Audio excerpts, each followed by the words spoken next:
why hasn't a world spirituality emerged? And what I've tried in the last 4 years to trace is both the evolutionary impulse of Hebrew mysticism and to try and formulate what might a world spirituality look like. And in doing so, I tried to trace what were the 7 or 8 attempts at creating a world spirituality on the eastern side of the street and on the western side of the street, and why did they or didn't they work. So for example, theosophy is an attempt at a world spirituality, right? Right, one could say, right? One could say recently, one of the recent great attempts that's still in play at a world spirituality is Esalen, right? Esalen itself, right, is actually kind of an implicit attempt to kind of see how we can form some larger pulse, right, of something from all the pieces. So there have been plays like that, right, for the last 2,000 years in different forms. Why didn't they work? They didn't work because, there's 10 reasons, but I'll just give you 2 of them, right? One is the center of gravity in the world until essentially 100 years ago was ethnocentric.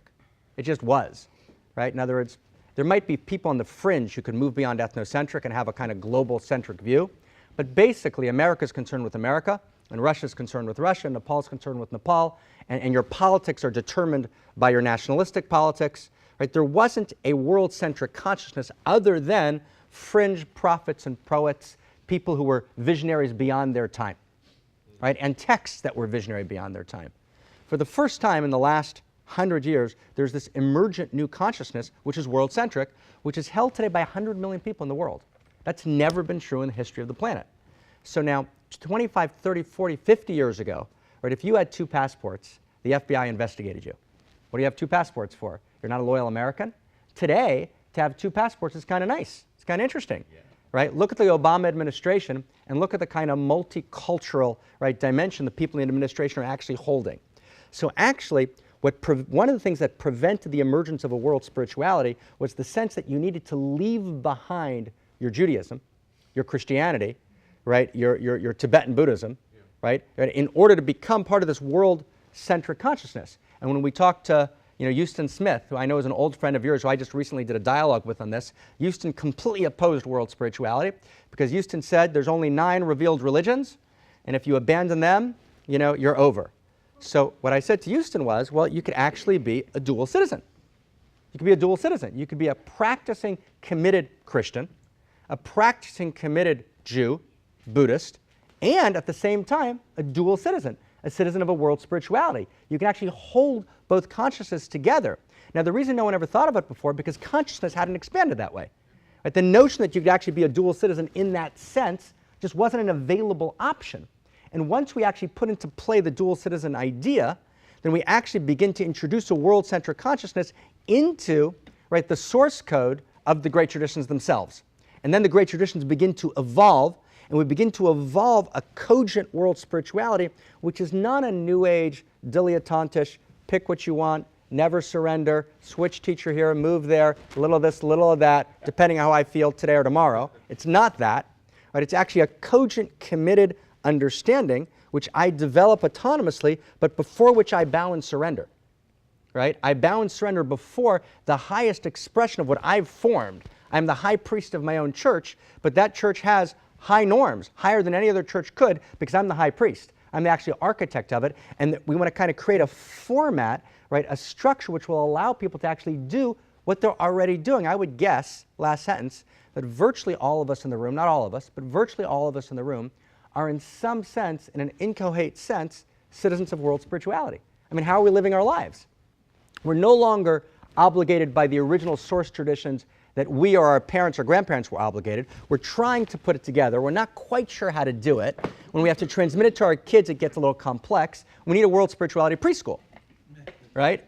Because how do you actually transmit it? And so that vision of a world spirituality in which dual citizen is a lodestone for those people who still want to participate in the traditions is a new emergent really of the last year, just kind of moving that way. But of course, it emerges from Esalen. It emerges from the ground that you've laid, right, in all these years, and from all these other attempts that are now ready to emerge to the next stage. It's an idea ready to hatch. That's right. Yeah. I mean, ever since you told me, you and I, Pam, have talked about this, and Barry, and we've talked, haven't we, a little bit about how, with ITP, to start looking at how we play this game. Now, some of us are more rooted in the tradition to which we were born. And you could make an argument that to be Jewish, you've got a double thing. You have a religion, but you also have an ethnic identity. Let's say I am Irish. I'm a little bit Irish. But let's say I own my Irish. I could be Catholic or Protestant. Right. And that's, well, you could say to be Jewish, you could be Orthodox, Reform, or Conservative.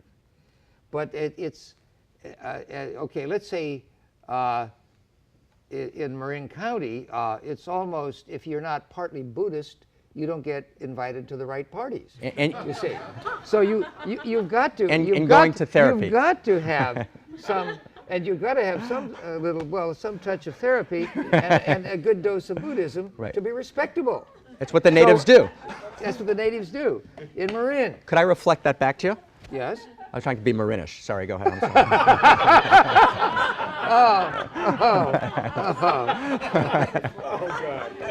You're going to share my pain, right? You feel for me. I can actually. You share my pain. Yes. Yes. Do you feel complete?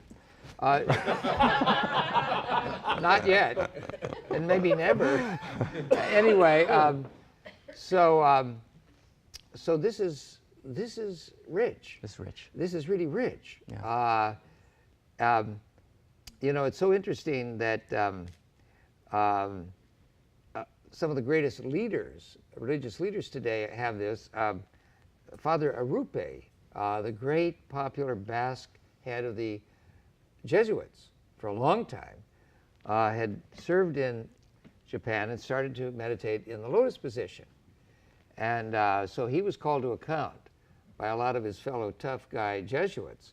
Why are you in the lotus position all the time? And he said, because God comes to me in the lotus position in a way he does not come to me on my knees in prayer. Right. So he says, I pray on my knees and I sit the lotus position. He was in the running to be Pope instead of this one we've got. Now, if he had been Pope, we would have, this would be really interesting right now. But there's a dual citizen. There's a dual citizen. And now let's take the Dalai Lama. I mean, the Dalai Lama is not your ordinary Tibetan Buddhist anymore. Right.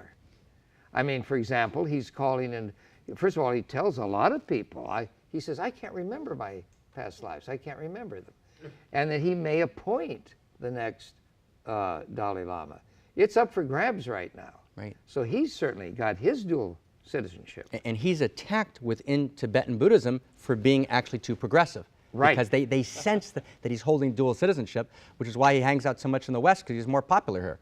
Right? I mean, he actually is. In other words, he's actually beloved, but actually in Dharamsala, you can actually sense the tension. Absolutely. So you can go right around with the big religious leaders who are famous, who are wrestling with this. Yes. So everybody who's sensitive and who's trying to, have a larger life is going to run into this thing. Right. And when we hold dual citizenship, we can hold it always in particular balance, meaning everyone holds it the way they hold it. So you can be born Jewish, can decide by reason of biography and theology, for example, as I have to be orthoprax, to locate yourself actually outside of the community, right? In other words, not practicing in the community, but to practice in the world spirituality context, but to draw from the richness of your tradition. Or you can be, let's say from a Jewish context, you can be a practicing rabbi and a member of global spirituality. Right? In other words, everyone's going to do that in a particular way, right? And there'll be many people, who will be beyond the traditions, who have really internalized the modern and postmodern critique of the traditions. Traditions are no longer living, but will actually be citizens of a world spirituality by itself. But once there's a compelling world spirituality to which we surrender, meaning it's an actual cogent system that actually causes transformation, that will also shift the two other groups, which are the fundamentalists and the secularists. Because the secularists will be attracted to a world spirituality that's beyond the traditions, that has a universal sense and has an evolutionary impulse. And the fundamentalists will be challenged, right, when there's actually something beyond the New Age, there's actually a world spirituality which is cogent and transformative and compelling and has a sense of obligation. So actually the creation of a world spirituality will shift both those in the religions, it'll challenge the fundamentalists with actually a new cogent spiritual system which will shift the whole source code, and it will challenge the secularists who haven't found something which is a genuine option, So the creation of a world spirituality actually shifts the entire game. As you think about the right-wing evangelicals who have bonded with the Orthodox Israel in all these political causes today against Hamas and Hezbollah and everything. So it's a real curveball to come in with, to say that Cook, Orthodox rabbi par excellence, who is kind of morphing into this new thing. See, how would they respond to that? They'd say he's a sellout, in some sense. Well, the people doing this, I mean, a friend of mine from youth, was a good friend, was actually the Minister of Tourism in Israel, Benny Elon. And Benny's actually the key figure in creating this alliance. And he's been the key figure between the Christian right and between... He's the key figure creating in the religious right, Benny Elon, right, Rabbi Benny Elon. He was a beautiful man. And, you know, Benny grew up, right, deep within a particular vision of Zionism, which is so in his blood that he just has no way of freeing himself from it, right? And so for him, you know, Benny actually understands both Cooks, but actually one part of him, right, reads that voice, you know, part theory that you guys did so much work on in Esalen, the different voices. So there's one voice of Benny which speaks to Cook, the universalist. There's another voice of Benny that speaks to Cook, right, the Israel nationalist, and he himself doesn't know how to integrate them. And so it's our job, and it's the next evolutionary stage, we need to kind of reclaim Cook, right, reclaim a world spirituality, and actually evolve the next step. Well, you know, at Esalen now we have this big project, Dulcie is involved, the Abrahamic Family Reunion, you know, Christian, Jews, and Muslims. It has a heavy psychoanalytic basis through Joe Montville, but it's also out of mainstream political psychology today, which is informed not just by traditional psychoanalysis, but by all the different group therapies and object relations therapy and all this. So it's evolving. There's a website you can go to, and about 90 divinity schools and universities are downloading a curriculum that's been developed out of this. We got a $500,000 grant from Fetzer and et cetera. So this is in the works. But I mean, this is a tremendous stream that could flow into that. Absolutely.